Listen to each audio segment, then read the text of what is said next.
Talking is a really big problem for me. And I mean talking too much. Sometimes it's not. If I'm not interested in the topic, can easily just run out of words to say and make it really awkward because I just don't care about certain things.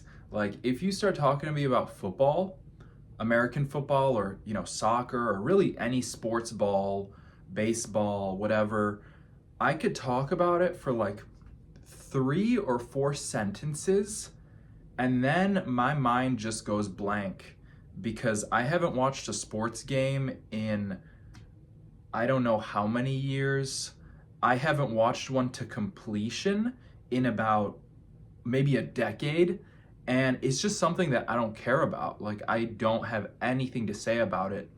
But if you are talking to me about something that interests me, for example, fitness in general, if you're talking about the mechanics of a sport, if you're talking about, the more intricate details of it, I could talk your ear off. I could talk all day and night, into the next day, all week, the whole month if I need to. I could talk about some things forever. And that's a real problem because you got to give other people time to speak as well.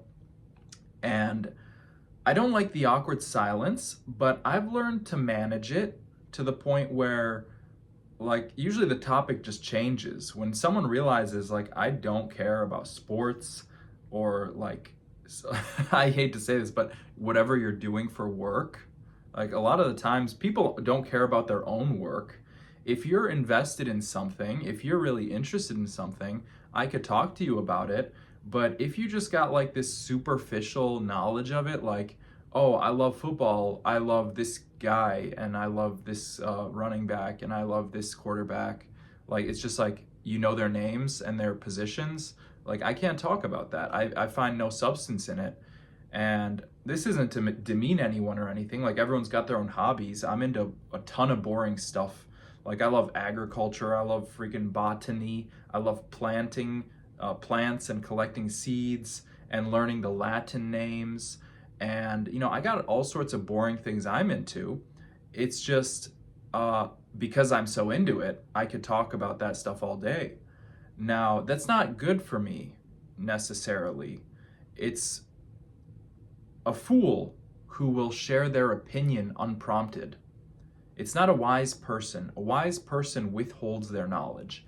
And if I look at my life and who I want to be, it's definitely someone wise. I don't know why anyone would want to be a fool. And so I've kind of been on this pursuit the past few years of my life. I've been on a pursuit for truth for a long time. That's actually how I came across Jesus Christ. Shout out to Jesus Christ, the Son of the living God. He is the way, the truth, and the life. And you will find no deceit or lies in his words. And on this search for truth, finding Jesus, I've also started on this search for wisdom. And one place this search brought me to was the book of Proverbs in the Bible. And I love the Proverbs. I love hearing a word of wisdom and hopefully absorbing it, hopefully carrying it with me through my life.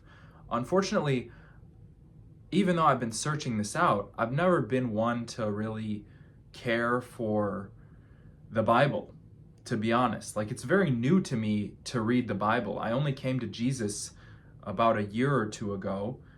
Really, I was baptized 3 months ago. So I'll say 3 months ago, I really came to him.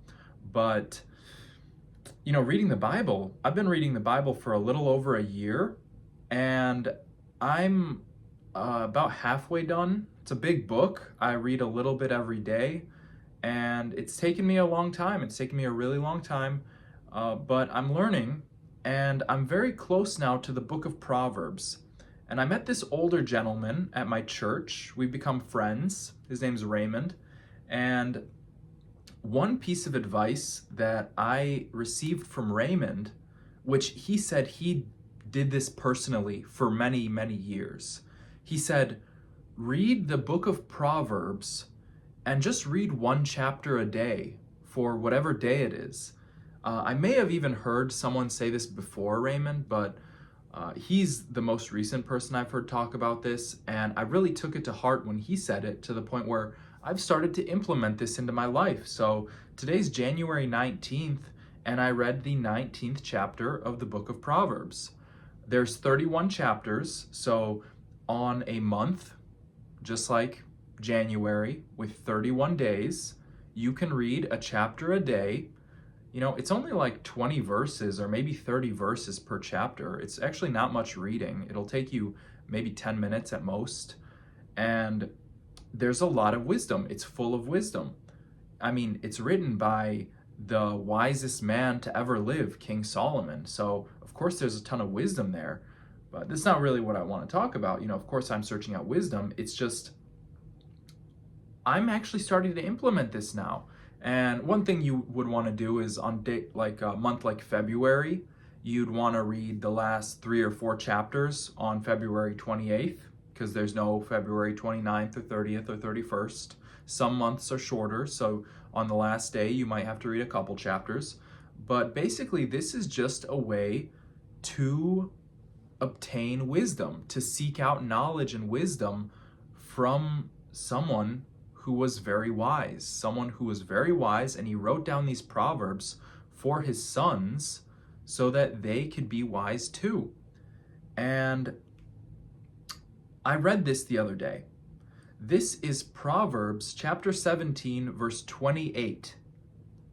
Even fools are thought wise if they keep silent, and discerning if they hold their tongues. Just consider that for a second. 2026 translation is, shut your mouth and nobody's gonna know you're stupid. How awesome is that? I mean, I've said so many foolish things in my life that I just didn't need to say. You could just keep your mouth shut and wait. Just wait.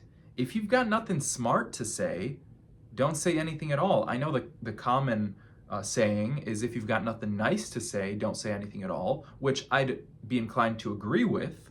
At the same time, if you've got nothing smart to say, don't say anything at all. Just observe. Pay attention. What's going on? Try to make some sense out of what you're seeing. And maybe God will even give you a little nugget of wisdom, a little nugget of understanding, so that when you do feel ready to speak, when you have something to say, it's not completely foolish. That's my experience, at least. When I can just sit and listen and maybe, ask a question, instead of making a statement, ask a question. Sometimes you ask a dumb question and you look foolish anyways, right? You look dumb, but either way, when you get the answer to that, hopefully you learn something.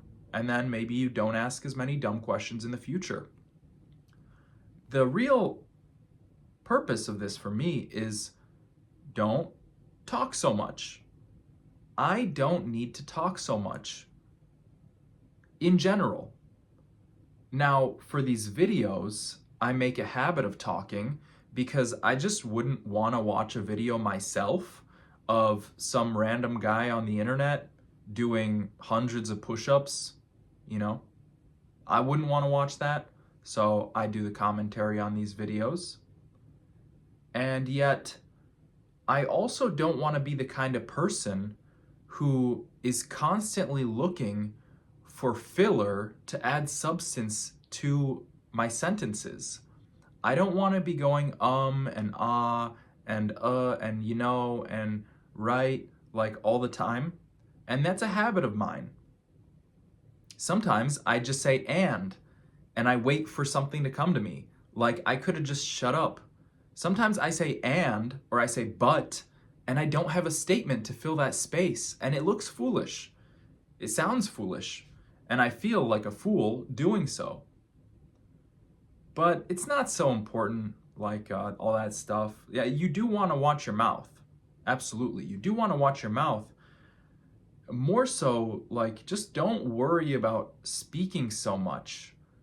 Wait for the right moment. Be patient. Patience is a virtue, after all. I want to share some more Proverbs today as well, because all the words that come out of my mouth, they're not necessarily wise, but the words written by King Solomon are absolutely filled with wisdom. Like, you could read his book every single day. You could read a chapter every single day for years and learn something new every single day, consistently glean a little piece of knowledge, a little piece of wisdom consistently every single day. That's what I'm trying to do. And so I'd like to share that with you. This is Proverbs chapter 17, verse 27, the verse right before the previous one. The one who has knowledge uses words with restraint, and whoever has understanding is even-tempered.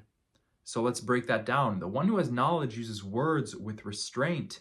If you understand something, if you have knowledge, you're careful with how you use it.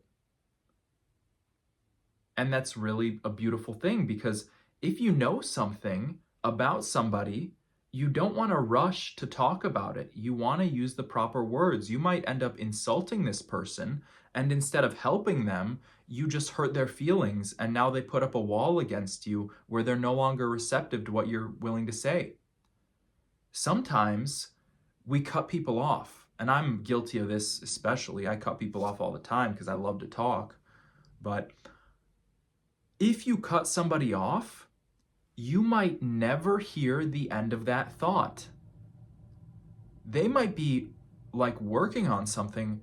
They might be getting something out that's actually filled with wisdom. It's filled with knowledge. And if you would just be patient and hear them out, you would benefit. But we rush to get the next word in. We rush to counter. We rush. We feel offense. We rush, right? And this is where the second part comes in. And whoever has understanding is even-tempered.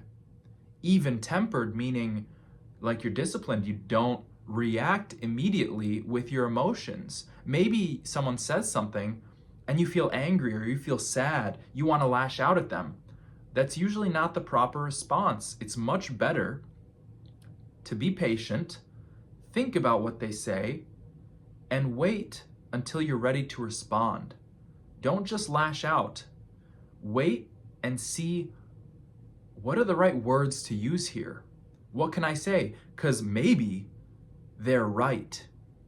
What if they're right and I've been doing something wrong? We constantly have to check ourselves in moments like these, especially when someone's, talking to us. Think about what they're saying. Don't be caught up in, all the machinations of your head and what you think they're saying, what you think they're trying to say, what the underlying substance of it.